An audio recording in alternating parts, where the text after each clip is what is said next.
سے اس ملک میں صرف فیصلے محفوظ ہیں، باقی کوئی محفوظ نہیں ہے. کہ اگر وہ یہ حرکتیں نہ کرتے تو یہ ظاہر ہی نہ ہوتا کہ نظام کتنا ننگا ہے. کل کا چور آج ریڈ کارپٹ پہ آ رہا ہے. تب اگر بھاگنے والے بنے، کل کو ہماری کوئی جنگ ہو جائے کسی دشمن ملک سے، تو یہ پوری قوم تو بھاگنے والی بنائی ہوئی ہے، زبردستی ڈنڈے کے زور پہ تم پریس کانفرنس کرو. یہ تو آج تک نہیں ہوا، آج سے پہلے تو سب کو بھگایا گیا.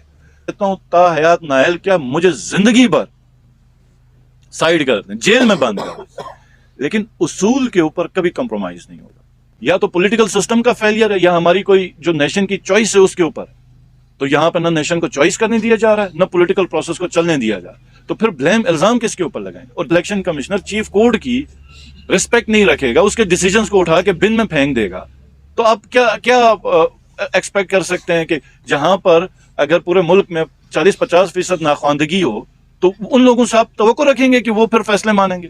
اس انکوائری کے اوپر کچھ نہیں نکلا، کچھ بھی نہیں نکلا. ساری چیزیں ہماری فیور میں. انکوائری رپورٹس ہم نے ایپلیٹ کورٹ میں بھی جمع کی. اس حلقے میں جس ٹائم پہ الیکشن کا ہمیں دعوت دیتے ہیں ہم بالکل تیار ہیں. اور استور حلقہ 1 میں تو ہر سال ہم 2 الیکشن لڑنے کے لیے تیار ہیں. تو جون میں الیکشن کرائیں گے. انہوں نے واضح طور پہ کہا کہ جون میں ہم دیکھتے ہیں کہ یہ رزلٹ یہ نہیں ہوگا، کوئی اور ہوگا. تو بات یہ ہو گئی کہ ایک شخص کہتا ہے کہ میری مرضی کے حساب سے رزلٹ نہیں ہے تو میں رزلٹ نہیں مانتا ہوں. وہی یہ بےزتی کی بات اس قوم کے لیے ہو سکتی ہے کہ قوم کے نمائندے کسی سرکاری ملازم کے پاس جاتے ہیں کہ تم ہمیں مالک بناؤ، تم ہمیں اختیار بناؤ، تم ہمیں منسٹر بناؤ، تم ہمیں چیف منسٹر بناؤ. تو اس سے بڑی کیا بےزتی ہوگی؟ اس سے کیا بڑی بےزتی ہوگی؟ نہ یہ چیف اس سرکاری ملازم کا یہ مینڈیٹ ہے، ٹھیک ہے، اور نہ وہ قوم کا کوئی نمائندہ ہو سکتا.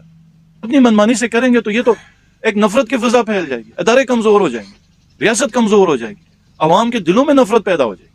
کیونکہ آپ کوئی بھی انلیگل کام کریں گے تو اس سے یہ توقع نہیں کر سکتے کہ آپ کے ساتھ لوگ محبت کریں گے. پھر اسمبلیوں میں تالے پڑ گئے تو کیوں بھائی یہ تم مطلب میں چیف الیکشن کمشنر سے پوچھنا چاہ رہا ہوں کہ اس میں تم پارٹی بنے ہوئے ہو؟